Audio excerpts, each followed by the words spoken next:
আমি বনি আদমকে সম্মানিত করেছি। লাকাদ খালাকনাল ইনসানা ফি আহসানি তাকওয়িম। আমি মানুষকে সবচেয়ে উত্তম আকৃতি গঠন দিয়ে তৈরি করেছি। কে বলেছেন? মানুষ সৃষ্টি করেছেন কে? নাকি বানর থেকে? আল্লাহ সুবহানাহু ওয়া। বানর থেকে কেন, এর কারণটা আমি কোরআন থেকেই দেখাবো। দলিল কোরআনই। ওরা যে বানরের বাচ্চা, কোরআনই আছে। আল্লাহ রাব্বুল আলামিন মানুষকে জ্ঞান অর্জন করার জন্য কয়েকটা মাধ্যম দান করেছেন। তিনটা মাধ্যম। কয়টা? আমি কিন্তু পরে সবক নিব, পড়া নিব। পাশ করলে পুরস্কার থাকবে, পাশ না করলে কি করার আছে? শাস্তি তো আর দেওয়া যাবে না, বড় ছাত্র তো সব। জ্ঞান অর্জনের মাধ্যম কয়টা? এক নাম্বার আল হাওয়াসুল খামসা, পঞ্চ ইন্দ্রিয়। চোখ দিয়ে দেখি, কান দিয়ে শুনি, নাক দিয়ে ঘ্রাণ নেই, জিহ্বা দিয়ে মজা নেই, ত্বক দিয়ে স্পর্শ করে অনুভূতি শক্তির মাধ্যমে আমরা জ্ঞান অর্জন করি। কয়টা হলো? এই পাঁচটা মিলে একটা ইন্দ্রিয়, বাহ্যিক ইন্দ্রিয়। কিন্তু এইগুলোর কাজ কি? চোখ দিয়ে দেখলো, দেখার কাজ শেষ, ক্যামেরার মতো ছবিটা নিল, এরপরে বাকি কাজ করে কে? উদাহরণস্বরূপ, একজন যুবক রাস্তার একটা সুন্দরী মেয়েকে দেখলো। দেখলো কে? চোখ। কে দেখলো? চোখ দিয়ে দেখলো, দেখার কাজ শেষ, চোখের কাজ শেষ। এরপরে বাকি কাজ করে কে? বাকি কাজ করে চোখের কাজ যেখানে শেষ, ইন্দ্রিয়ের কাজ যেখানে শেষ, কান দিয়ে শুনলো, শোনার কাজ শেষ, নাক দিয়ে ঘ্রাণ নিল, ঘ্রাণ নেওয়ার পরে ওটার কাজ শেষ হয়ে গেল, জিহ্বা দিয়ে মজা নিল, তার কাজ শেষ হয়ে গেল। ইন্দ্রিয়ের কাজ যেখানে শেষ, ওইখান থেকে দ্বিতীয়টার কাজ শুরু হয়ে যায়, তার নাম হচ্ছে আল আকল, বিবেক, বুদ্ধি। এটা এখন গবেষণা করে ফ্যাক্টরিতে যেমন কারখানায় মাল তৈরি হয়, ঠিক এরকম ভাবে কোরআন বলছে ওয়াল্লাহু ইয়ালামু মা তাসনাউন। তোমরা তাসনাউন আরবি যারা জানেন তারা জানেন, সানা মানে হচ্ছে কি? কারখানা। আরব দেশে গেলে দেখবেন সানায়ে মানে শিল্প এলাকা, যেখানে বড় বড় কারখানা থাকে। আমাদের যেমন ঢাকা তেজগাঁও বাণিজ্যিক এলাকা, শিল্প এলাকা, ঠিক এরকম আরব দেশে সানায়ে বলা হয়। তার থেকে তাসনাউন, তার মানে হচ্ছে আল্লাহ বলছেন মাথার মধ্যে যে কারখানা আছে, এই কারখানার মধ্যে কি প্রোডাক্ট হচ্ছে এটা আল্লাহ জানেন। এখানে কারখানা আসলে কোত্থেকে? কারখানাই আছে। ওই যে বললাম, যুবক একটা মেয়েকে দেখলো, চোখের কাজ শেষ, এখন সে ফন্দি করে ওর বাড়ি কোথায়, কেমনে কথা বলা যাবে, চিঠি লিখবে কেমনে, মা বাপকে খুশি করবে কেমনে, বিভিন্ন ফন্দি আটতে আটতে শেষ পর্যন্ত তাকে সে নিয়ে আসে। দ্বিতীয় তাহলে কাজ হলো কার? আকল। কিন্তু একটা জিনিস খেয়াল রাখতে হবে, চোখ দিয়ে আমরা দেখি, চোখের পাওয়ার যত ভালো হোক, যদি আলো নিভে যায় দেখা যাবে? চোখের পাওয়ার তোমার যত পাওয়ারফুল হোক না কেন, যত ভালো হোক না কেন, যতক্ষণ পর্যন্ত তোমার চোখের সামনে কোনো আলো না থাকবে, চাই সূর্যের আলো, মোমবাতির আলো, বিদ্যুতের আলো, তারকার আলো, কোনো প্রকার আলো যদি তোমার চোখের সামনে না থাকে, তোমার চক্ষু যত ভালো হোক না কেন তুমি কিছুই দেখতে পাবে না। আল্লাহ রাব্বুল আলামিন বলেন, তোমার দ্বিতীয় যে ইলমটা আছে জ্ঞান, এই জ্ঞান দিয়েও তুমি দেখতে পাবে না, জ্ঞান চক্ষু দিয়েও কিছু বুঝতে পারবে না, যতক্ষণ পর্যন্ত জ্ঞান চোখের সামনে আর একটা আলো না আসবে। সেই আলো হচ্ছে আল কোরআনুল কারীম। জোরে বলেন সুবহানাল্লাহ। قد جاءكم من الله نور وكتاب مبين।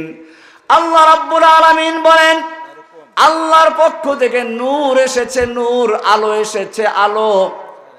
এই আলোটা কি? কদ জাআকুম মিনাল্লাহ, আল্লাহর থেকে আলো এসেছে। ওয়া কিতাবুম মুবিন, সেটা হচ্ছে কিতাবে মুবিন, স্পষ্ট কোরআন, বর্ণনাকারী কোরআন। এই যে কোরআনের হাফেজ গেল, এই কোরআনের জ্ঞান যতক্ষণ পর্যন্ত না থাকে অতক্ষণ পর্যন্ত সে মানুষ নয়, আসলেই সে বানরের বাচ্চা। দলিল লাগবে না? আমার বক্তব্য যারা জানেন তারা তো জানেন, দলিল ছাড়া কথা বলা মুনাসিব না। সবাই আমার থেকে দলিল চায়। এবার দলিল নেন। বানর যে বললাম, ওরা যতক্ষণ পর্যন্ত জ্ঞান চোখের সামনে কোরআনের ওহীর আলো না জ্বলবে অতক্ষণ পর্যন্ত তুমি যত বড় বিজ্ঞানী হও তুমি মানুষ নও। এজন্যই দেখা যায় ঢাকা বিশ্ববিদ্যালয়ের থেকে লেখাপড়া করে বের হয় পহেলা বৈশাখে বাঘের মুখোশ, ভল্লুকের মুখোশ, উল্লুর মুখোশ, বাঘের মুখোশ, হিংস্র প্রাণী শুকরের মুখোশ, এইসব পরে বের হচ্ছে। কেন? ওরা জানান দিচ্ছে, ও বিশ্ব জাতি, ও বাংলাদেশি জনগণ, তোমরা জেনে রাখো, আমরা যত বড় বিশ্ববিদ্যালয় থেকে পড়াশোনা করি, যত বড় ডিগ্রি অর্জন করি না কেন, আমরা কিন্তু মানুষ নই, আমরা কিন্তু পশু হয়ে তোমাদেরকে ধর্ষণ করার জন্য, ছিনতাই করার জন্য, ডাকাতি করার জন্য, বাঘ ভল্লুক যেরকম মানুষকে ছিঁড়ে ছিঁড়ে খায় এরকম ধ্বংস করার জন্য কিন্তু আমরা আবির্ভূত হচ্ছি। এটা কারণ কি? এবারে দলিল। আর রহমান আল্লামাল কুরআন খালাকাল ইনসান, তিনটা আয়াত। আর রহমান কার নাম? আর রহমান, এই রহমান নাম থেকে জামিয়া রহমানিয়া। আর যেহেতু আমি ওখানের ফারেক, ওখানের উস্তাদ ছিলাম, সেখান থেকে রহমানি। নিসবত কার সাথে? আল্লাহর সাথে। আর রহমান আল্লামাল কোরআন, শিক্ষা দিয়েছেন কোরআন, আল্লামাল। তারপরে খলাকাল ইনসান, উল্টো হয়ে গেল না?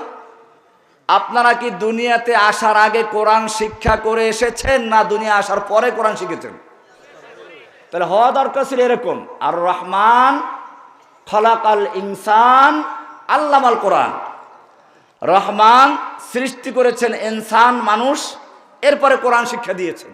কিন্তু বিষয়টা উল্টো হয়ে গেল না? উল্টা হওয়াটাই এখানে কারণ, এটাই দলিল। আল্লাহ রাব্বুল আলামিন জানিয়ে দিলেন, আর রহমান আল্লামাল কোরআন, রহমান শিক্ষা দিয়েছেন কোরআন। এই কোরআন যতক্ষণ পর্যন্ত শিক্ষা না করবে, সে যদিও মানুষের ঘরে জন্মগ্রহণ করেছে, তার দুটো পা থাকুক না কেন, তারপরেও সে মানুষ নয়। সে ইঁদুর হতে পারে, বাদর হতে পারে, উল্লু হতে পারে, ভল্লু হতে পারে, বাঘ হতে পারে, সিংহ হতে পারে, পেঁচা হতে পারে, ভুতুম হতে পারে, মানুষ হতে পারে না। রহমান আল্লামাল কোরআন, কোরআন শিক্ষা দিয়েছেন। খলাকাল ইনসান, এটাই হচ্ছে তৃতীয় নাম্বার এলেমের মাধ্যম। কয়টা হলো? এক নাম্বার পঞ্চ ইন্দ্রিয়। এক নাম্বার কি? পঞ্চ ইন্দ্রিয়ের কাজ যেখানে শেষ, ওখান থেকে শুরু হয় কি? দুই নাম্বারটার কাজ আকল। আকলের কাজ যেখানে শেষ, ওখান থেকে শুরু হয় কার কাজ? ওহীর কাজ। কার কাজ? তিন নম্বর ইলম অর্জন করার মাধ্যম হচ্ছে ওহী। কি নাম? قد جاءكم من الله نور وكتاب مبين।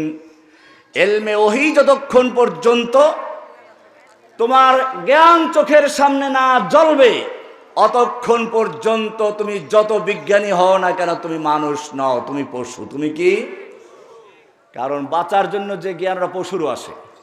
লাঠি দেখলে গরু দৌড় দেয় কিনা? গরুকে যদি বুঝান যে খবরদার অন্যের খেতে যাবি না, মুখ দিবি না, বুঝবে? কিন্তু লাঠি দেখলে ঠিকই বুঝে। তার ওই জ্ঞান গরুরও আছে। বাবুই পাখি বাসা বানায়, সে জ্ঞান তার আছে। বুঝা গেল? জাগতিক জ্ঞান অর্জন করার নাম জ্ঞান নয় যতক্ষণ পর্যন্ত কোরআনের জ্ঞান, ওহীর জ্ঞান না আসবে ততক্ষণ পর্যন্ত মানুষ হতে পারে না। জ্ঞান চোখের সামনে যদি ওহী না থাকে, কোরআন বলছে একজন পুরুষ যে সম্পত্তি পাবে, মেয়ে লোকে অর্ধেক পাবে, এটা জ্ঞান দিয়ে বোঝা যাবে? দুইজন বোনকে একসাথে বিয়ে করা যাবে না কেন, এটা তুমি জ্ঞান দিয়ে বুঝবে না? মাকে কেন বিয়ে করা যাবে না, এটা তুমি জ্ঞান দিয়ে বুঝবে না? এটা বোঝার জন্য দরকার কি? ওহী, ওহী। কারণ এই কারখানার মালিক কে? একটা বিশাল কারখানার মালিক, কর্মচারীরা তাকে চিনে না। মালিকের সাধারণ পোশাকে এসে বিভিন্ন হুকুম দিচ্ছে, কেউ মানে না। এর মধ্যে হঠাৎ করে ম্যানেজার এসে বলল, কর্মকর্তা বৃন্দ, এই যে ব্যক্তি ইনি হচ্ছেন আমাদের কারখানার মালিক। সঙ্গে সঙ্গে সবাই সেলুট দেবে কিনা? এখন সে যা বলবে সব তার আইন, কথাটাই আইন। ঠিক এই বিশ্ব কারখানার মালিক কে? বিশ্ব কারখানার মালিক কে? ফেরাউনের কাছে মুসা আলাইহিস সালাম আর হারুন গেলেন, রবের দাওয়াত দিলেন। মুসা আলাইহিস সালাম কি উত্তর দিয়েছিলেন, কোরআন সেটা কোট করে দিয়েছে। ওইখানে রবের পরিচয় আছে, মালিকের পরিচয় আছে। قال ربنا الذي أعطى كل شيء خلقه ثم هدى। ও ফেরাউন, তুমি আমাকে রবের সম্পর্কে, রবের পরিচয় জানতে চেয়েছো। আমি যেই রবের পরিচয় দেই সে তোর মতো কোনো দুর্বল লোক নয়। কারণ ফেরাউন নিজেও তো রব দাবি করেছিল। শুধু রব না, আনা রব্বুকুমুল আলা, আমি প্রধান রব। শুধু এটাই না, ফেরাউন বলেছিল মা আলিমতু মিন ইলাহিন গায়রি, আমি ছাড়া আর কোন আল্লাহ আছে কিনা তা আমি জানি না। আমাদের দেশে একজন ফেরাউন ছিল, কয়েকদিন আগে পালাইলো। এই ফেরাউনও বলতেছিল যে আমাকে, আমার কথাটাই চলবে, ছাড়া কারো কোনো আইন চলবে না। হাইকোর্ট চিনি না, জজ কোর্ট চিনি না, মুজিব কোর্ট চিনি না, সব চিনি, মুজিব কোর্ট চিনি, কোনটা চিনে? আমাকে হাইকোর্ট থেকে জামিন দিয়েছিল। জেল গেটে আসলাম, কাগজপত্র ওকে করে বের করে দিল। সঙ্গে সঙ্গে মুজিব কোর্টওয়ালারা আবার গ্রেফতার করে নিয়ে গেল।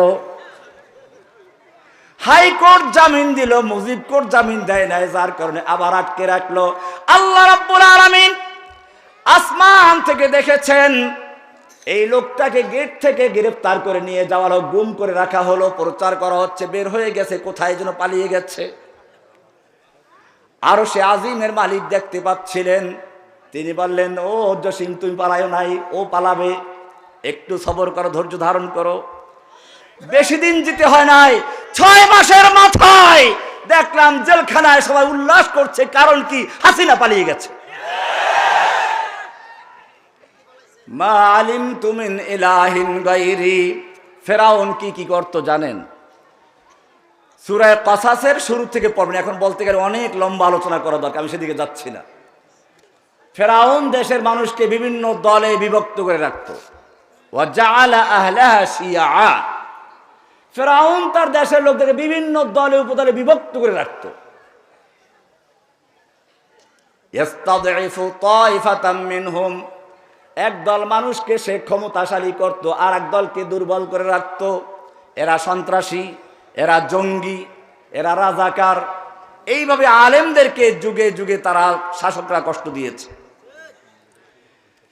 শুধু এ পর্যন্তই না, ইতিহাস বলতে গেলে অনেক লম্বা ইতিহাস। শাসকরা কিভাবে আল্লাহর দ্বীনকে ধ্বংস করেছে। এই দেশ যখন ইংরেজরা দখল করেছিল, ইংরেজদের লিডাররা এই দেশের দালালদেরকে, হিন্দুদেরকে, শিখদেরকে এবং দালাল কিছু আলেমদেরকে জড়ো করলো।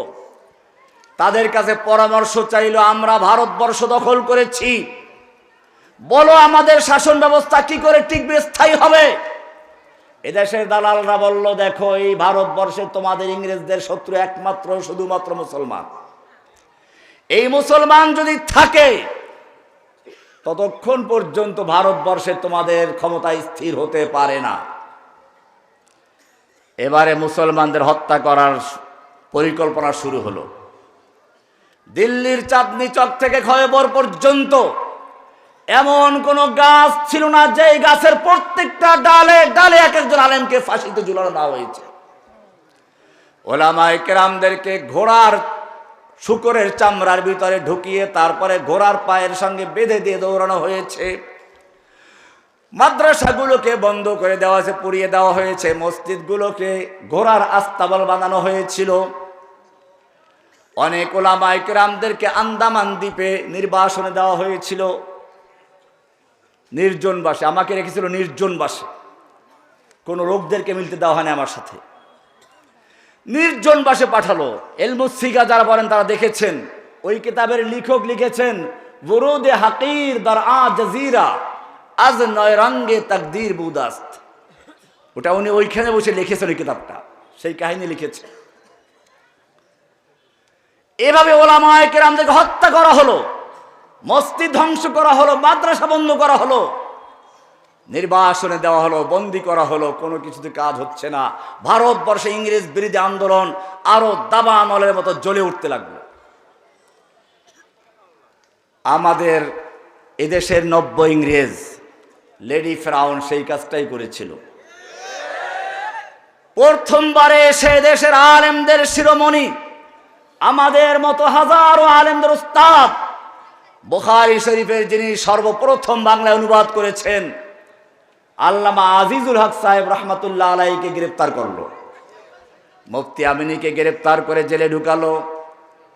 এরপরে দ্বিতীয়বার যখন ক্ষমতায় আসলো, শাইখুল হাদিসের ছেলেকে জেলে ঢুকালো, তার ছাত্র রহমানীকে জেলে ঢুকালো, সাইদিকে জেলে ঢুকালো, কোনো মাসলাক বাদ দেয় নাই, সব জেলে ঢুকিয়ে এরপরেও যখন দেখলো যে না, এতেও তো শেষ হয়ে যাচ্ছে না, এবার ইংরেজরা পরামর্শে বসলো। তোমাদের পরামর্শ অনুযায়ী মাদ্রাসা বন্ধ করলাম, মসজিদ বন্ধ করলাম, মাদ্রাসাগুলোকে মসজিদগুলোকে ঘোড়ার আস্তাবল বানালাম, আলেমদেরকে হত্যা করলাম, এখনো কেন ইংরেজ বিরোধী আন্দোলনটা জ্বলে উঠতে শুরু করলো।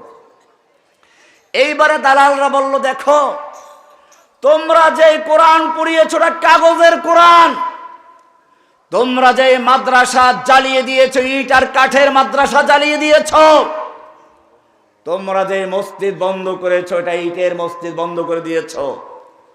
কিন্তু এই যে মাদ্রাসার বাচ্চারা এখন পাগড়ি নিল, 12-13 বছরের বাচ্চা, প্রত্যেকের অন্তরের ভিতরে 30 পারা কোরআন সংরক্ষিত রয়েছে। قد جاءكم من الله نور وكتاب مبين, আল্লাহর পক্ষ থেকে নূর এসেছে, নূর। ইউরিদুনা লিয়ুতফিউ নূরাল্লাহি বিআফওয়াহিহিম ওয়াল্লাহু মুতিম্মু নূরিহি ওয়ালাউ কারিহাল কাফিরুন। ইউরিদুনা লিয়ুতফিউ নূরাল্লাহ, ওরা আল্লাহর নূরকে নিভিয়ে দিতে চায় কিসের মাধ্যমে? মুখের ফু দিয়ে। আল্লাহ রাব্বুল আলামিন তার নূরকে পূর্ণ করেই ছাড়বেন, যদিও কাফেররা তার বিরুদ্ধে দাঁড়িয়ে যায়। আল্লাহ রাব্বুল আলামিন সেজন্য এই আলেমদেরকে রেখেছেন, যুগে যুগে তারা জেল জুলুম অত্যাচার নির্যাতন সহ্য করে তারপরেও তারা ইসলামকে টিকিয়ে রেখেছেন। মনে রাখবেন, জেল জুলুম অত্যাচার দিয়ে বোম মেরে আলেমদেরকে মারা যায়, মুসলিমকে মারা যায়, ইসলামকে মারা যায় না। इस्लाम जिंदा होता है हर करबला के बाद। कत्ल हुसैन दर हकीकत मुर्गे यजीद है, इस्लाम जिंदा होता है हर करबला के बाद। যত অত্যাচার করো, যখন ইমাম হোসাইনকে হত্যা করা হয় তারপর ইসলাম পুনর্জীবন লাভ করে, ঠিক কিনা? আমাদেরকে যাদেরকে জেলে ঢুকানো হয়েছিল তাদের কি ক্ষতি হয়েছে? আল্লামা সাঈদী রহমাতুল্লাহ আলাইহিকে শহীদ করে দেওয়া হলো, তার ক্ষতি হয়েছে? মরতে তো হবেই, সেই মরণটা কত ইজ্জতের। হাসিনা বুঝতে পেরেছিল যদি ঢাকায় তার জানাজা হয় তাহলে এমন বিপ্লব ঘটে যাবে, হয়তো সেদিন তার ক্ষমতা পতন ঘটে যাবে। সেই জন্য তার লাশকেও ভয় পেয়েছে, ঠিক কিনা?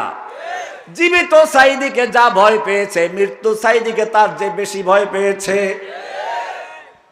এরপরে মামুনুল হককে গ্রেফতার করা হলো, রহমানীকে গ্রেফতার করা হলো, সাখাওয়াত রাজিকে গ্রেফতার করা হলো, কত নাম বলবো, সব গ্রেফতার করা হলো। আন্দোলন কি থেমে গেছে? এইবারে সবচেয়ে বড় চক্রান্ত শুরু হলো। ইংরেজরা তাহলে কি করা যাবে? এইবারে ইংরেজদের দালালরা বললে মাদ্রাসা বন্ধ করা দরকার নেই, মসজিদ বন্ধ করা দরকার নাই, এবারে মডেল মসজিদ বানাতে থাকো। যেখান থেকে তাদের ভাষায় জঙ্গিবাদের বিরুদ্ধে বক্তব্য দেওয়া হবে, ওদের ভাষায় জঙ্গিবাদ হচ্ছে। আল্লাহর নবীর সারা জীবনের সুন্নাহকে তারা জঙ্গিবাদ বলে কলঙ্কিত করেছে। কোরআনের 500 আয়াত রয়েছে জিহাদের সম্পর্কে। যারা জিহাদের বিরুদ্ধে কথা বলে, মুসলমান বলে সন্দেহ আছে, ইসলাম তাদের থাকতে পারে না। মুসলমান দাবি করা সম্ভব নয়। গোলাম আহমদ কাদিয়ানীকে তৈরি করলো, বললো এবারে এমন কিছু লোক তৈরি বোম মারবো আমরা, ইসলামের উপরে মারবো, মুসলমানদের উপরে না। কাদের উপরে না? এইবারে মুসলিম মারবো না, ইসলাম মারবো। কি করব? আগেরটা বড় না পরেরটা বড়? প্রথম যেই বোমটা তৈরি করলো জীবন্ত বোম, তার নাম হচ্ছে গোলাম আহমদ কাদিয়ানী। কি নাম? কাদিয়ানী প্রথম দাবি করলো আল্লাহর নবীর কাছে জীবদ্দশায় সে এসেছিল, নবীর কাছেই এসেছিল।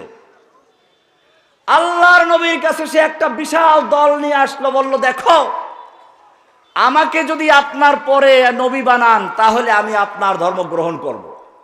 আল্লাহ নবীর হাতে ছিল একটা খেজুরের ডাল। বলে নবুয়ত তো পরের কথা, এই খেজুরের ডালটা সম্বন্ধে দাবি করো যে মৃত্যুর পরে এটা তোকে দেওয়া হবে, আমি এইটা দিতেও রাজি না। ফিরে গেল।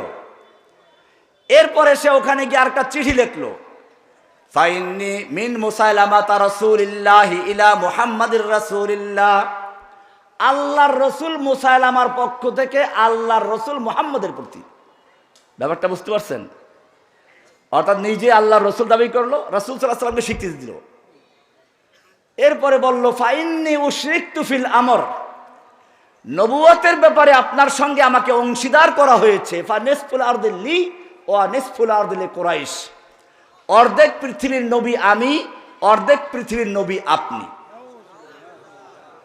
আল্লাহর নবী দলিল চেয়েছিলেন না? মনে রাখবেন, আল্লাহর নবীর পরে যদি কোনো ব্যক্তি নবুয়তের দাবি করে তার কাছে প্রমাণ চাওয়া জায়েজ নেই। কারণ প্রমাণ চাওয়ার মানে হচ্ছে যে হ্যাঁ হতে পারে, তুমি দলিল দাও দেখি মানা যায় কিনা, এটা না? তাহলে তো এক ধরনের স্বীকৃতি দেওয়া হলো। আমরা আল্লাহর নবীর থেকে শিক্ষা নিয়ে কি করেছেন? আল্লাহর নবী কি তার কাছে দলিল চেয়েছিলেন যে ঠিক আছে তুমি যে আমার সঙ্গে নবুয়তে তোমাকে অংশীদার করা হয়েছে, দলিল পেশ করো? দলিল চেয়েছিলেন? আল্লাহ নবী উত্তর কি লিখলেন দেখুন, সালাম মিন মুহাম্মাদির রাসূলুল্লাহ ইলা মুসাইলামাতাল কাজ্জাব। আল্লাহর রসুল মুহাম্মাদের পক্ষ থেকে মিথ্যাবাদী মুসাইলামার প্রতি কি বললেন? সরাসরি কি বললেন? এরপরে লিখলেন ইন্নাল আরদা কুল্লাহা লিল্লাহ, গোটা জমিনের মালিক আল্লাহ। ইউরিসুহা মান ইয়াশা, তিনি যাকে ইচ্ছা তাকে জমিনের খেলাফত দান করেন। তোকে দাওয়াত দিচ্ছি ইসলাম কবুল কর। যাই হোক, এরপরে অনেক লম্বা ঘটনা আছে। এই মুসাইলামাতুল কাজ্জাব নবুয়ত দাবি করলো। আল্লাহ নবী তার কাছে কোনো প্রমাণ চান নাই, উল্টা তার বিরুদ্ধে সেনাদল পাঠালেন। কিন্তু আল্লাহ নবী এর মধ্যে মৃত্যু হয়ে গেছেন, সেনাদল আর যেতে পারে নাই। আবু বকর রাদিয়াল্লাহু তাআলা আনহুর যুগে যুদ্ধ হলো এবং সেই যুদ্ধে অনেক সাহাবী মারা গেলেন। শেষ পর্যন্ত মুসাইলামাকে হত্যা করা হয়েছিল। এই ফিতনা ওখানেই শেষ হলো। আল্লাহর নবী সাল্লাল্লাহু আলাইহি ওয়াসাল্লাম ভবিষ্যৎবাণী করেছিলেন, ইয়াকুনু ফি আখিরিজ জামানে দাজ্জালুন কাযযাবুন। আল্লাহুম্মা সাল্লি আলা মুহাম্মদ ওয়া আলা আলি মুহাম্মদ। মুসাইলামাতুল কাজ্জাব বিদায় হলো, কিন্তু আরো অনেক কাজ্জাব মিথ্যাবাদী আসবে। আল্লাহ রাসূল ভবিষ্যৎবাণী করেছেন, ইয়াকুনু ফি আখিরিজ জামানে দাজ্জালুন কাযযাবুন ওয়া ফি রিওয়ায়াতিন সালাসুনা দাজ্জালুন। আল্লাহর নবী ইরশাদ করেন, আমার উম্মতের শেষ দিকে অসংখ্য মিথ্যাবাদী দাজ্জাল বের হবে, মিথ্যাবাদী নবুয়তি দাবিদার বের হবে। কুল্লুহুম ইয়াজুমু আন্নাহু রাসূলুল্লাহ, এদের প্রত্যেকে দাবি করবে সে আল্লাহর রসুল। ওয়া আনা খাতামুন নবিয়্যিন লা নবিয়্যা বা'দি, আমি শেষ নবী, আমার পরে কোনো নবী আসবে না। ভারতবর্ষে গোলাম আহমদ কাদিয়ানীকে তৈরি করা হলো। এই গোলাম আহমদ কাদিয়ানী সর্বপ্রথম যেখানে হামলা করলো তা হলো ইসলামের সবচেয়ে স্ত্রী শক্তি যোগায় যে জিনিসটা, জেহাদের বিরুদ্ধে বই লেখলো। কিসের বিরুদ্ধে? সে লেখলো তার কবিতা, জেহাদ কে নাম ছোড় দো আয়ে ভাইও, ইসলাম মে হারাম হায় কতলে কিতাব। ঠিক হাসিনাও সেই পথ অনুসরণ করলো। গোলাম মাহমুদ কাদিয়ানীর পরিবর্তে আমাদের লজ্জা হয় যে ওলামায়ে দেওবন্দ ইংরেজদের বিরুদ্ধে বুলেটের সামনে বুক পেতে দিয়েছিলেন। মাওলানা মাদানী রহমাতুল্লাহ আলাই ইংরেজদের বিরুদ্ধে আন্দোলন করছেন, কারফিউ জারি করা হলো। দিল্লি শাহী মসজিদের সামনে বক্তব্য দিবেন, গুলির অর্ডার। তিনি হাজির হয়ে গেলেন, বলেন আমি শুনেছি এইখানে আজকে ইংরেজ বিরোধী বক্তব্য দিলে তাকে গুলি করা হবে, আমি মাদানী হাজির হয়েছি, করো গুলি। এই বলে তিনি তার শেরওয়ানির বুতাম ছিঁড়ে ফেললেন। সঙ্গে সঙ্গে উপস্থিত সমস্ত পুলিশের রাইফেলগুলো হাত থেকে ঝরঝর করে পড়ে গিয়েছে। 2 ঘন্টা পর্যন্ত বক্তব্য দিয়েছিলেন। সেই ঐতিহাসিক বক্তব্যের শুরু ছিল এরকম, সাগামিরো গরবাজিরো মোশেরা দেবা কুনান, সাগামিরো গরবাজিরো মোশেরা দেওয়া কুনন্দ, ইচনি আরকানে দৌলত মুলকে রাভিরা কুনন্দ। যেই দেশের কুকুর হচ্ছে বাদশাহ, কুকুর কি? প্রধানমন্ত্রী হচ্ছে কুকুর, মন্ত্রী হচ্ছে বিড়াল, এমপি হচ্ছে ইঁদুর।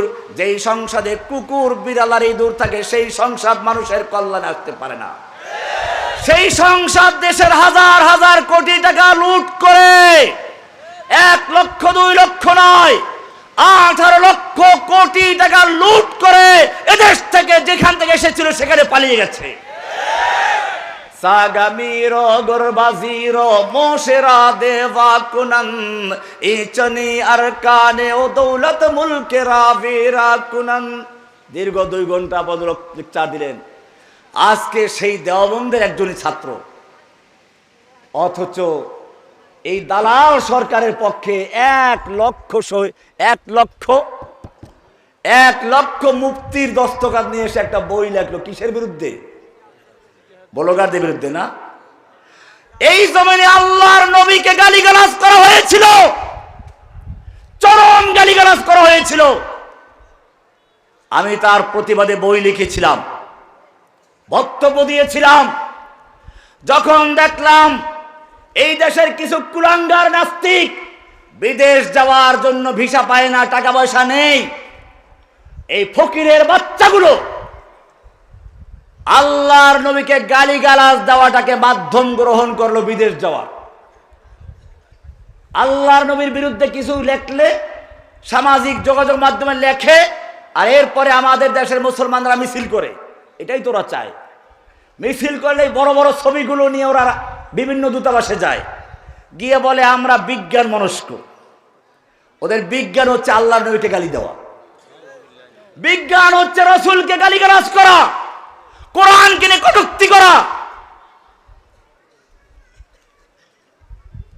এরপরে বিদেশিরা যখন দেখে মাশাআল্লাহ এই লোকগুলি তো দরকার, তাদেরকে ভিসা দিয়ে বিদেশ পাঠিয়ে দেয়। কোরআন পরিষ্কার জানিয়ে দিয়েছে, লাইল্লাম ইয়ানতাহিল মুনাফিকুনা ওয়াল্লাযীনা ফী কুলুবিহিম মারাদুন ওয়াল মুরজিফুনা ফিল মাদিনাতি লানুগরিয়ান্নাকা বিহিম। হে নবী, আপনি ওদেরকে জানিয়ে দিন যাদের অন্তরে মুনাফিকের রোগ আছে, ইসলাম বিদ্বেষী রোগ আছে, আপনাকে যারা কটূক্তি করে গালিগালাজ করে, এরা যদি বিরত না হয়, লানুগরিয়ান্নাকা বিহিম, আমি তাদের বিরুদ্ধে আপনাকে আমি খেপিয়ে দিব, উত্তেজিত করে দিব। উত্তেজিত আমি করেছি না আল্লাহ নিজে করতেছেন? আমাকে আদালতে প্রশ্ন করা হয়েছে, আমি এই কথাই বলেছিলাম, এই বই লেখা যদি অপরাধ হয় তাহলে আমি 3 নম্বর অপরাধী। আল্লাহ তাআলা বলেছেন লানুগরিয়ান্নাকা বিহিম, আমি তোমাকে তাদের বিরুদ্ধে খেপিয়ে দিব। সুম্মা লা ইউজাবিরুনাকা ফিহা ইল্লা কালিলা, এরপরে তারা এখানে আর বসবাস করতে পারবে না, অল্প দিনই পারবে। মালউনিন, যে কয়দিন থাকবে অভিশপ্ত হয়ে থাকবে, লাঞ্ছিত হয়ে থাকবে। আইনামা সুকিফু, উলামায়ে কেরামদেরকে বলবো ইসমাউ, ভালো করে শুনো, মারুফ না মাজহুল?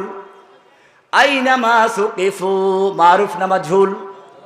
কোরআনের উসলুব হচ্ছে, হুদুদের ক্ষেত্রে বলেছে আয-যানিয়াতু ওয়াজ-যানি ফাজলিদু কুল্লা ওয়াহিদিন মিনহুমা, জিনাকারী আর জিনাকারী ওদেরকে তোমরা পাথর মারো। ওদেরকে তোমরা জেলদ লাগাও, দোররা লাগাও। এটাকে মারুফ না মাজহুল? মারুফ। ওয়াস-সারিকু ওয়াস-সারিকাতু ফাকতাউ আইদিয়াহুমা, মারুফের সিগা ব্যবহার করা হয়েছে, অ্যাক্টিভ। অপরদিকে যখন আল্লাহ এবং রাসূলের শান এবং মান নিয়ে কথা এসেছে তখন আর অ্যাক্টিভ ব্যবহার করা হয় নাই। আইনামা সুকিফু, যেখানে ওদেরকে পাওয়া যাবে মাজহুলের সিগা বলা হয়েছে। উখিজু, ওদেরকে পাকড়াও করা হবে। অকুত্তিলু তাকতিলা, ওদেরকে নির্মমভাবে টুকরো টুকরো করে হত্যা করো। কে বলেছেন?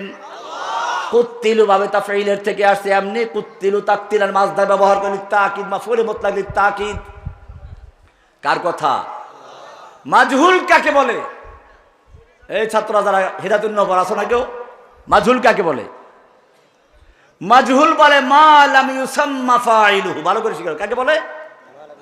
মাজহুল হলো মা লাম ইউসাম্মা ফাইলুহু, যেই ফেলের ফাইল উল্লেখ থাকে না তাকে বলা হয় কি?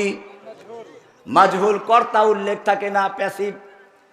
আল্লাহ রাব্বুল আলামিন বলেছেন, আমাকে নিয়ে যারা কটূক্তি করবে, আমার রাসূলকে নিয়ে যারা কটূক্তি করবে, 57 নম্বর সূরা, সূরা আহজাব থেকে, সূরা আহজাব 33 নম্বর সূরা 57 নম্বর আয়াতে শুরু হয়েছে আলোচনা, লাস্টে গিয়ে ফয়সালা। আইনামা সুকিফু, ওদেরকে যেখানে পাওয়া যাবে, উখিজু, পাকড়াও করা হবে। ওয়াকুত্তিলু তাকতিলা, ওদেরকে হত্যা করা হবে। কে বলেছেন? আইনামা সুকিফু খিযু ওয়াকুত্তিলু তাকতিলা সুন্নাতাল্লাহ, এটাই হচ্ছে আল্লাহর রীতি। এটা কার রীতি? সুন্নাতাল্লাহিল্লাযীনা খালাউ মিন ক্বাবলু, এর আগেও যারা এরকম লোক অতিক্রম করেছে তাদেরকেই শাস্তি দেওয়া হয়েছে। ওয়ালান তাজিদা লিসুন্নাতিল্লাহি তাবদীলা, কিয়ামত পর্যন্ত আল্লাহর এই রীতির মধ্যে কোনো পরিবর্তন তুমি খুঁজে পাবে না। পরিবর্তনের অধিকার কারো নাই। কে বলেছেন? এই আয়াতটা খালি শুনে দিয়েছিলাম। আলহামদুলিল্লাহ, এদেশে আশেকে রাসূল কিছু আছে, মাদ্রাসার ছাত্র, স্কুল কলেজের ছাত্র, তারা জীবনের ঝুঁকি নিয়ে আল্লাহর নবীর শান এবং মান রক্ষার জন্য ময়দানে ঝাঁপিয়ে পড়েছিল এবং কুলাঙ্গারগুলোকে বিদেশ যাওয়ার ভিসা নয়, কবরে যাওয়ার ভিসা দিয়েছিল, চিরস্থায়ী ভিসা দিয়েছে। কোথায় চলে গেছে? দুনিয়া পুষে উঠলো, ওদের আদরের সন্তানদেরকে, সোনার সন্তানদেরকে কবরে পাঠিয়ে দিল। কি সর্বনাশ করলো! রহমানিকে জেলে ঢুকাও, ওই ছেলেগুলো জেলে আছে। আমি আপনাদেরকে বলবো, যদি কিয়ামতের মাঠে আল্লাহর নবীর সুপারিশ পেতে চাও, হাউজে কাউসারের পানি আল্লাহর নবীর হাতে পান করতে চাও, তাহলে কিয়ামতের মাঠে এই যারা এখনো জেলে আছে, বলগার হত্যাকারী, এই ছেলেগুলোকে আল্লাহ নবীর সামনে দাঁড়াবে। আমাদেরকে ফাঁসির রায় দেওয়া হয়েছিল, কারাবন্দী করে রাখা হয়েছিল, এই মুসলমান আমাদের মুক্তির জন্য কোনো কাজ করে নাই। কিয়ামতে কি জবাব দেবে? সেদিন জবাব দেওয়ার জন্য তৈরি হয়ে যাও। ভাইয়েরা আমার, গোলাম আহমদ কাদিয়ানী কি বই লেখালো, আমাদের নব্য ইংরেজ লেডি ফ্রাউন, সেও বই লেখালো। কাকে দিয়ে? 1 লক্ষ ওলামায়ে কেরামদের মুফতির ফতোয়া নিল, ব্লগারদের বিরুদ্ধে না। কার বিরুদ্ধে? রহমানীদের বিরুদ্ধে। রহমানীদেরকে জেলে রাখো। আমি স্পষ্ট বলতে চাই, আমি একটা কবিতা পড়েছিলাম, ওয়াহাল আফসাদাদ-দীনা ইল্লাল মুলুকু ওয়া আহবারু সুইন ওয়া রহবানুহা, যুগে যুগে আল্লাহর দ্বীনকে ধ্বংস করেছে 2 শ্রেণীর লোকেরা। কয় শ্রেণীর লোকেরা? কয় শ্রেণীর লোকেরা? কে বলেছেন? আলী রাদিয়াল্লাহু তাআলা আনহু। মাদ্রাসায় পড়ার কিতাব, ওই যে হেদায়েতুন নূরে পড়া আদবের কিতাব, কি যেন, ফয়জুল কালাম, সম্ভবত ওইটার মধ্যে আছে, দেখে নেবেন। ওয়াহাল আফসাদাদ-দীনা ইল্লাল মুলুকু ওয়া আহবারু সুইন ওয়া রহবানুহা, যুগে যুগে আল্লাহর দ্বীনকে 2 শ্রেণীর লোকেরা ধ্বংস করেছে। 1 শ্রেণীর লোক হচ্ছে কারা? শাসকরা। কারা? একদল শাসক, আর এক দল হচ্ছে সেই শাসকগুলো কারা? ফিরাউন আয়ে, হামান আয়ে, जालिम जाबिर सुल्तान आए, कितने कितने शैतान आए, सबको हुई रसवाई हासिल, जाअल हक़ व ज़ाक़ल बातिल, इन्नल बातिल कान ज़हूक़ा, हसीना आए, नौफिल आए, हासन इनू, हसीना आए, नौफिल आए, নানক আয়ে হাসান ইনু, কামাল আয়ে আনিস আয়ে, কাউয়া কাদের আনিস আয়ে, दरवेश बाबा, कितने कितने शैतान आए, सबको हुई रसवाई हासिल, जाल हक्कु व ज़हक़ल बातिल, इन्नल बातिल काना ज़हूक़ा। सब पालिয়ে গেছে, শুধু ওরাই পালায় নাই, ওদের সঙ্গে বাইতুল মুকাররমের খতিবটাও পালিয়েছে। ওয়াহাল আফসাদাদ দীনা ইল্লাল মুলুক, আলী রাদিয়াল্লাহু তাআলা আনহু বলেছেন সেই কত আগে দুই শ্রেণীর লোকেরা যোগসাজশ করে ইসলামকে ধ্বংস করেছে। একদল হচ্ছে শাসক, আর একদল তাদের পা চাটা গোলাম দরবারি মৌলবী। পালিয়ে গেছে কিনা? মিলে গেছে। মাদ্রাসার সামনে ওয়াজ, এই জন্য বলছি কথাগুলো। এই মাদ্রাসার থেকে যেন আলেম তৈরি হয় যারা কখনো কোনো বাতিলের সামনে মাথা নত করে, সেই দোয়া করবেন ইনশাআল্লাহ। আজকে যারা পাগড়ি নিলা, মুফতি হলা, দাওরা ফারেক হলা, হাফেজ হলে যারা, তোমাদের মনে রাখতে হবে, ইয়া তালিবি ইলমিন নবী মুহাম্মাদিন, ইবনে হাজার আসকালানি শারহ বুখারী তিনি লিখেছেন, ইয়া তালিবি ইলমিন নবী মুহাম্মাদিন, তালিবি না ছিল, নুন পড়ে গেছে, জমা এটা হেদায়েতের মধ্যে পড়েছো, এলামান্না নুন তাসনিয়াতে মাকসুরাতুন আবাদা, ونون الجمع مفتوحة أبدا وكلاهما تسقطان عند الإضافة। পড়ে গেছে নুন। يا طالبي علم النبي محمد ما أنتم وسواكم بسواء। হে তালিবে ইলমরা, যারা আল্লাহর কোরআন শিক্ষা লাভ করছো, ওহির জ্ঞান যারা অর্জন করছো, আমার সামনে যারা শ্রোতা তারাও এর বাইরে নন। আপনারা এখানে বসেছেন কিসের জন্য? ইলম অর্জন করার জন্য না, নাকি বক্তার সুর শোনার জন্য, না সময় নষ্ট করার জন্য? যদি তাই হয়, আল্লাহর নবীর পক্ষ থেকে ইমাম ইবনে হাজার আসকালানি বলছেন, ইয়া তালিবি ইলমিন নবী মুহাম্মাদিন, ও ইলমিন নববীর শিক্ষার্থীরা যারা আওয়াজের মাধ্যমে কোরআন শিখছো, ইলম শিক্ষা লাভ করছো, মাদ্রাসায় পড়াশোনা করছো, ইয়া তালিবি ইলমিন নবী মুহাম্মাদিন মা আনতুম ওয়া সাওয়াকুম বিসাওয়াইন, তোমরা এবং তোমাদের বাইরে যারা তারা সমান নও। তোমরা হচ্ছে আল্লাহর সৃষ্টি মানুষ, আর তোমাদের বাইরে যারা ওরা বানরের জন্ম দেওয়া, বানরের বাচ্চা ছাড়া কিছুই না। আর রহমান আল্লামাল কোরআন খলাকাল ইনসান, তোমাদেরকে আল্লাহ কোরআনের জ্ঞান দান করেছেন, তোমরা হলাম মানুষ, ওদের কোরআনের জ্ঞান নাই, ওরা হচ্ছে কি পশু, বানরের বাচ্চা নাকি? আমলা বলেছে না, ওরা বলে, ওরা নিজেরাই বলে, ঠিকই বলে, ওরা বানরের বাচ্চাই তো, কোরআন থেকে প্রমাণ করলাম। ভাইয়েরা আমার, মনে রাখতে হবে, এই যুগে যুগে ইসলামকে ধ্বংস করার জন্য সবচেয়ে বড় হামলা হয়েছে ইসলামকে পরিবর্তন করা, বিকৃত করা, ইসলামের কিছু বিষয়গুলোকে ভুল ব্যাখ্যা করা। এখন সবচেয়ে নির্যাতিত নিপীড়িত হচ্ছে জিহাদের অংশটা। মনে রাখতে হবে, আপনার আমার চেহারার চেয়ে আল্লাহ নবীর চেহারা সুন্দর ছিল না খারাপ ছিল? তোমার আমার চেহারার চেয়ে আল্লাহ নবীর চেহারা কত সুন্দর ছিল। শুনো, হাসান ইবনে সাবিত ফরমাতে हैं, ওয়া আহসানা মিন কালাম তারা কত্তু আইনি ওয়া আজমালা মিন কালাম তালিদিন নিসাউ কুলিকতা মুবাররাম মিন কুল্লি আইবি কান্নাকা কদ কুলিকতা কামা তাশাউ। হে নবী, আপনার চেয়ে সুন্দর চেহারা কোনোদিন কোনো মানুষ দেখে নাই, কোনো মহিলা হয়তো সুন্দর চেহারা লোক জন্ম দেয় নাই। কুলিকতা মুবাররাম মিন কুল্লি আইবিন, সব দোষ ত্রুটি মুক্ত হয়ে আপনাকে সৃষ্টি করা হয়েছে। কান্নাকা কদ খুলিকতা কামা তাশাউ, যেমন আপনি চেয়েছিলেন যেন আপনার চাহিদা মতো আল্লাহ আপনাকে সৃষ্টি করেছেন। আয়েশা রাদিয়াল্লাহু তাআলা কি বলছেন শুনুন, লানা শামসুন ওয়ালিল আফাকি শামসুন, লানা শামসুন ওয়ালিল আফাকি শামসুন ওয়া শামসি আফদালু শামসিস সামাই ফাইন্নাশ শামসা তাতলু বাদাল ফাজরি ওয়া শামসি তাতলু বাদাল ইশাই। আমারও একটা সূর্য আছে, আসমানের একটা সূর্য আছে, আমার সূর্য আসমানের সূর্যের চেয়ে অনেক বেশি আলো দেয়। কারণ আসমানের সূর্য উদিত হয় দিনের বেলায়, আমার সূর্য উদিত হয় জাহেলিয়াতের অন্ধকারকে দূর করে কোরআনের আলো দিয়ে। যে সেই জাহেলি সমাজে নিজেদের কোনো পরিচয় ছিল না, লুটপাট, ধর্ষণ, খুন খারাপি যাদের পরিচয় ছিল, সেই সমাজকে একটা সুন্দর এমন সমাজ তৈরি করলেন যারা লুটতরাজ করে না, উল্টা মানুষের মাল পাহারা দিয়েছে।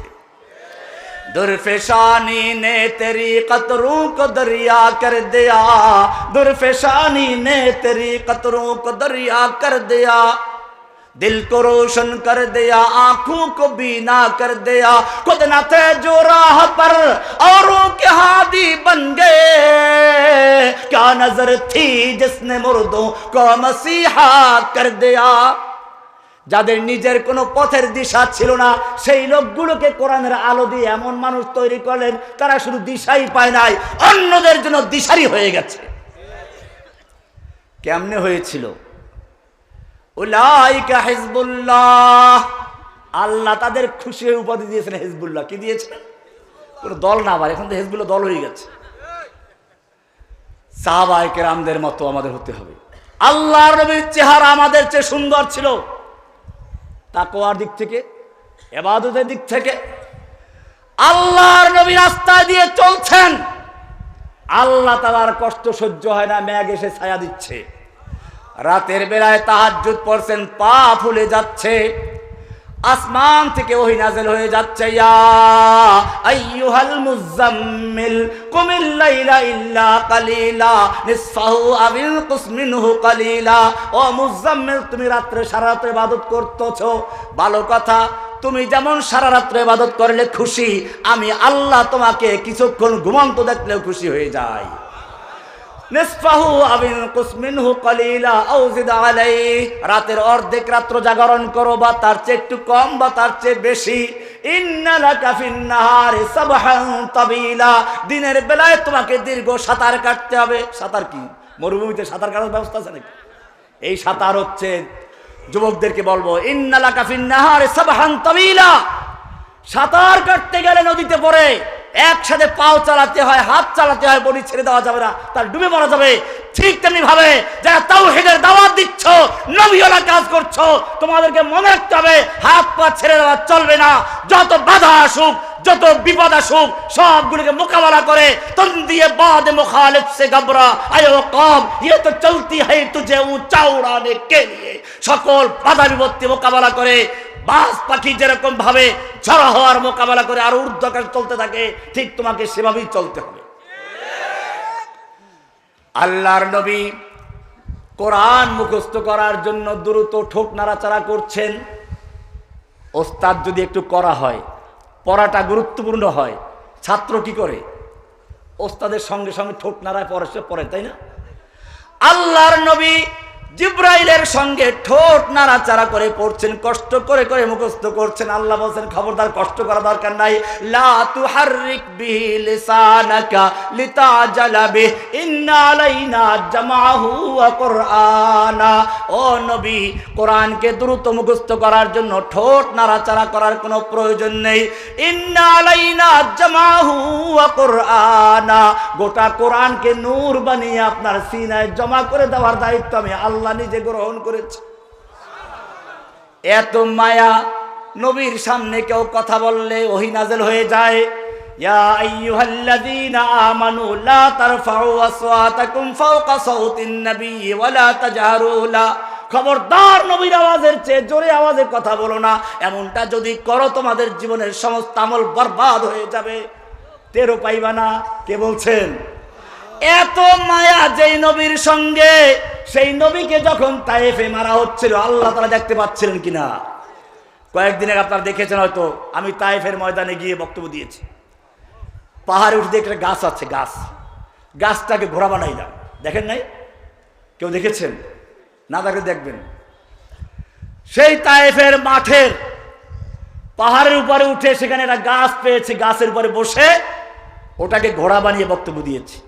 কারণ ওই জায়গা সেই জায়গা যেখানে আমার নবীকে তাওহীদের দাওয়াত দেওয়ার কারণে ইসলাম তো কবুল করলো না, বরং তাকে দুষ্ট ছেলেদেরকে লেলিয়ে দেওয়া হলো, পাথর মারা হলো। আমার নবী লুটিয়ে পড়লেন, দুষ্ট ছেলেরা আবার তাকে তুলে নিয়ে পাথর মারতে শুরু করলো। আল্লাহর নবী দৌড় দিয়ে একটু দূরে চলে গেলেন, পড়ে গেলেন, আবার পাথর মারা শুরু হলো, তৃতীয়বার পড়ে গেলেন। ওরা মনে করলো লোকটা বোধহয় মারা গেছেন, এবারে ছেড়ে চলে গেল। আল্লাহর নবীর সাথে ছিল যায়েদ, তাকে বলে একটু পানি আনো। বাগানে গেলেন, খেজুর খেলেন, কিছু আঙ্গুর দিল, ওই লোকেরা খেলেন। এরপরে রক্তগুলোকে আবার মাখা শুরু করলেন, উযু করলেন, আল্লাহর কাছে দোয়া করছেন। এর মধ্যে জিবরাইল এসে হাজির। ইয়া রাসূলুল্লাহ, আপনার সঙ্গে তায়েফবাসী যে আচরণ করেছে আল্লাহ তাআলা দেখতে পেয়েছেন। আমার সঙ্গে যে ফেরেশতা রয়েছে, তায়েফের সেই পাহাড়ের দায়িত্ব নিয়ে যে ফেরেশতা, তায়েফের পাহাড়গুলো ছবি আমি দিয়েছি, আমার ভিডিওতে দেখবেন, অনেক উঁচু উঁচু পাহাড়। এই পাহাড়গুলো যদি হুকুম করা হয়, দুই দিক থেকে চাপা দিয়ে তায়েফবাসীকে জনমের তরে বিদায় করে দিবে। আল্লাহর নবী কি বলেছিলেন? আল্লাহর নবী হাত তুলে দোয়া করছেন, রব্বুল আলামিন, এই তায়েফবাসী আমাকে চিনতে পারে নাই, বুঝতে পারে নাই, আমি তোমার নবী তা ওরা জানতে পারে নাই, জানলে আমার সঙ্গে বেয়াদবি করতো না। আল্লাহ, এই জন্য তুমি ওদেরকে ধ্বংস করে দিও না। ওদেরকে ধ্বংস করে দিলে আমি কার কাছে দাওয়াত পৌঁছাবো? হয়তো ওরা দাওয়াত কবুল করবে না, ওদের পরবর্তী প্রজন্ম দাওয়াত কবুল করবে। আমার জিজ্ঞাসা হচ্ছে, আল্লাহর নবীকে তায়েফে যে এত পাথর মারা হলো, আল্লাহ দেখতে পাচ্ছিলেন কিনা? আল্লাহর ফিরাবার ক্ষমতা ছিল কিনা? ফিরাইছিলেন কিনা? কেন ফিরাইলেন না? উহুদের ময়দানে আল্লাহর নবী যুদ্ধের ময়দানে লোহার পোশাক পরে নেমেছেন। পাগড়ি পরাও যেমন সুন্নাত, লোহার পোশাক পরাও সুন্নাত। আল্লাহর নবীর মাথার উপরে লোহার হেলমেট পরা ছিল, আঘাত করলো তলোয়ার দিয়ে, লোহাটা ঢুকে পড়লো আল্লাহর নবীর গালের ভিতরে, দাঁত পড়ে গেল। লোহাটা ঢুকে রইল, একটু দাঁতে যন্ত্রণা হলে কত ব্যথা। আর আল্লাহর নবীর গালের ভিতরে লোহা ঢুকে গিয়ে দাঁত পড়ে গেছে। দুজন সাহাবী সেই লোহাটাকে বের করার জন্য জোরে দাঁত দিয়ে টান দিলেন, তাদের দাঁতগুলো পড়ে গেছে। আমার জিজ্ঞাসা, আল্লাহর নবীকে যখন এই তরবারির আঘাত করা হচ্ছিল, আল্লাহ তাআলা দেখতে পাচ্ছিলেন কিনা? আল্লাহর ফিরাবার ক্ষমতা ছিল কিনা? ফিরাইছিলেন কিনা? কেন ফিরান নাই? এই কথা শিক্ষা কালকে ভুলে গেছিলেন না? আল্লাহ তাআলা ভুলেও যান নাই। মা ওয়াদ্দাআকা রাব্বুকা ওয়া মা ক্বালা, হে নবী, আপনাকে আপনারা ছেড়েও দেন, আপনি অসন্তুষ্ট হন নাই। বলে তাহলে আমাকে এত মারলো, কেন ফিরাও নাই? আল্লাহ তাআলা জানিয়ে দিচ্ছেন, আম হাসিবতুম আন তাদখুলুল জান্নাতা ওয়া লাম্মা ইয়াতিকুম মাসালুল লাযীনা খালা মিন ক্বাবলিকুম মাসাতুমুল বাসাউ ওয়াদ-দাররাউ ওয়া যুলজিলু হাত্তা ইয়াকুলার রাসূলু ওয়াল লাযীনা আমানু মাআহু মাতা নাসরুল্লাহ। আজকে আমাদের সামনে মনে রাখতে হবে, সেই নবীর সুন্নতটাকে বিকৃত করার জন্য এক এক সময় এক এক দাজ্জাল বের করা হচ্ছে। সর্বশেষ দাজ্জাল বের হয়েছিল। আল্লাহ রাব্বুল আলামিন দাজ্জালকে এবং দাজ্জালের পৃষ্ঠপোষককে বিদায় করে দিয়েছে। ভাইয়েরা আমার এই কথাগুলোর উদ্দেশ্য হচ্ছে, এখনো সময় আছে, ঐক্যবদ্ধ হয়ে কোরআনের আলো ঘরে ঘরে জ্বালো না, সংসদে জ্বালাবার তৈরি হতে হবে, ঠিক কিনা? যদি ঐক্যবদ্ধ না থাকতে পারেন, কাদা ছড়াছড়ি করেন অথবা উল্টাপাল্টা কাজ করেন, এখানে পরিষ্কার বলি, আমার বক্তব্য অনেকেই শুনেন, যুবক ভাইরা বিশেষ করে, কিন্তু বক্তব্যের মর্ম বুঝেন না, উল্টাপাল্টা কাজ করে পুরো প্ল্যানটা ধ্বংস করে দিচ্ছে। আল্লাহর নবী মক্কায় যখন তাওহীদের দাওয়াত দেওয়া শুরু করলেন, লম্বা ইতিহাস, আবু বকর, ওমর, ওসমানরা ইসলামের ছায়াতলে আসলেন। হামজার মতো বীর পুরুষ, ওমরের মতো লৌহ মানব ইসলামের ছায়াতলে এসে গেছে। ইচ্ছে করলে রাতের আধারে কয়েকটা মূর্তি ভাঙতে পারতেন কিনা? ভেঙেছিলেন? কেন ভাঙেন নাই? ভালো করে বুঝো। আজকে যদি মূর্তি ভাঙ্গি, কালকে ওরা মূর্তি আরো পাথর দিয়ে শক্ত করে তৈরি করবে, সরকার বানিয়ে দিবে, ঠিক কিনা? বানায় নাই রামুতে?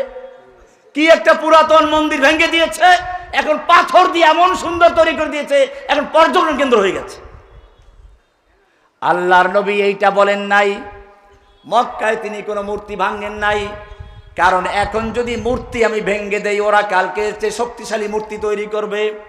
আমার কাজ হচ্ছে এবারে মূর্তি ভাঙ্গা নয়, তাওহীদের দাওয়াত দিয়ে ওদের কলবের থেকে মূর্তি অপসারণ করতে হবে। উলাইকা কাতাবা ফি কুলুবিহিমুল ঈমান। সাহাবায়ে কেরামদের অন্তরে, মানুষের অন্তরে আল্লাহ তাআলা কি রোপণ করেছেন? কাতাবা ফি কুলুবিহিমুল ঈমান, ঈমানের চারা, ঈমানের বীজ রোপণ করেছেন। কি রোপণ করেছেন?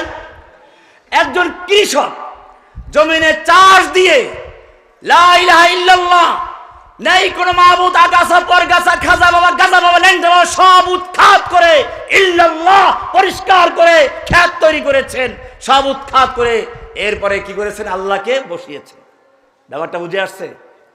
লা ইলাহার দাওয়াত দিলেন, কাতাবা ফি কুলুবিহিমুল ঈমান, এরপরে আবার ওয়া আইয়াদাহুম বিরূহিম মিনহু, কৃষক ফসল লাগানোর পরে ভুলে যায় না, সার দেয়। ওয়া আইয়াদাহুম বিরূহিম মিনহু, সার দেওয়া হচ্ছে। এরপরে যাতে করে আগাছা পরগাছা গাজাতে না পারে সেজন্য কি করে? বন বাছে, আগাছা পরগাছা বাছাই করে। আল্লাহ বলছেন ওয়া যায়্যানাহু ফি কুলুবিকুম, এরপরে চতুর্দিকে বেড়িবাঁধ দেয় যাতে করে রাক্ষসী মাছ ঢুকতে না পারে, লোনা পানি ঢুকতে না পারে। ওয়া কাররাহা ইলাইকুমুল কুফরা ওয়াল ফুসুকা ওয়াল ইসয়ান উলাইকা হুমুর রাশিদুন। সুতরাং তোমাদেরকে সেই ঈমানের বীজ বপন করতে হবে, তাওহীদের দাওয়াত দিতে হবে, লা ইলাহা ইল্লাল্লাহ। এটা আমাদের কর্মসূচি, মক্কার প্রথম ধাপ। মনে রাখতে হবে, আমাদের যখন শক্তি থাকবে না, আল্লাহ নবীর জীবনটা চারটা ভাগে বিভক্ত। আল মারহালাতুল উলা আস-সাবরু আদ-দাওয়াতু ইলাল্লাহ আস-সাবরু আলাল আযা ফি। প্রথম ধাপ হচ্ছে আল্লাহর দিকে মানুষকে দাওয়াত দেওয়া এবং সেখানে যত বিপদ আপদ আসবে সহ্য করে নেওয়া, যেটা আল্লাহ নবী তায়েফে দেখিয়েছেন, যেটা দেখিয়েছেন মক্কাতে, সাহাবায়ে কেরাম সেটাই করেছেন। আজকে তোমাদেরকেও সেই তাওহীদের দাওয়াত নিয়ে মাঠে নামতে হবে। প্রত্যেকটা ছেলেদের মেয়েদের অন্তরে যদি তাওহীদের বীজ রোপণ করা যায়, তাহলে জেনে রাখবে আজকে যেরকম ভাবে একটা গণবিপ্লব হয়েছে একটা স্বৈরাচারকে উৎখাত করার জন্য, ঠিক সেদিন বেশি দূরে নয় যেদিন তাওহীদের দাবিদাররা এই তাওহীদের চারাগুলো বড় হয়ে যাবে। সেদিন স্কুল থেকে, কলেজ থেকে, মাদ্রাসা থেকে, মসজিদ থেকে, সব জায়গার থেকে আবাবিলের মতো এসে হাসিনাকে যেভাবে তাড়িয়েছে, ঠিক সকল স্বৈরাচারকে তাড়িয়ে দিয়ে ইসলামের পতাকা উড্ডীন করে ছাড়বে ইনশাআল্লাহ। सबक पर फिर सदाकत का, अदालत का, शजाअत का लिया जाएगा काम तुझसे दुनिया के इमामत का। व आखिर दावाना अनिल हम्दुलिल्लाहि रब्बिल आलमीन। अस्सलामु अलैकुम व रहमतुल्लाहि व बरकातुहू।